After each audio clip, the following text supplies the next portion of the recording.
నేను అడుగుతున్నా, ఇవాళ ఆ సజ్జనారు కాంగ్రెస్ కండువా కప్పుకో రాదాను, ఏం మాట్లాడుతున్నాను? మీ డీజీపీ నువ్వు మీరు మీ కాకి బుక్ ఏం చెప్తున్నది? మేము చట్టాన్ని అమలు చేస్తున్నాం. మరి ఆనాడు కేటీఆర్ గారి మీద అడ్డగోలుగా మంత్రి సురేఖ మాట్లాడినాడు, నీ చట్టం ఏమైంది? ఆ రోజు కూడా బాధపడ్డది ఒక మహిళనే కదా.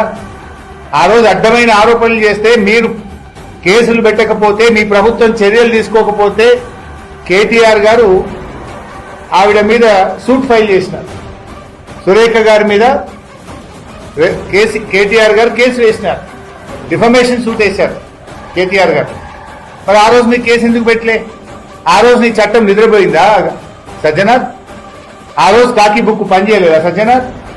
ఇవాళ ఒక మహిళ మీద అయిందని తెగ బాధపడుతున్నావు. మరి ఆ రోజు కూడా ఒక మహిళనే కదా, ఒక మంచి నాయకుడు, ఈ రాష్ట్రానికి పేరు తెచ్చిన నాయకుడు కేటీఆర్ గారి మీద అడ్డగోలుగా మాట్లాడితే మరి ఆ రోజు నీ చట్టం ఏం చేసింది? చట్టం చుట్టమైందా ఆ రోజు? ఈ రోజు ఎందుకు ఇంత అర్ధరాత్రి పూట చేస్తున్నారు?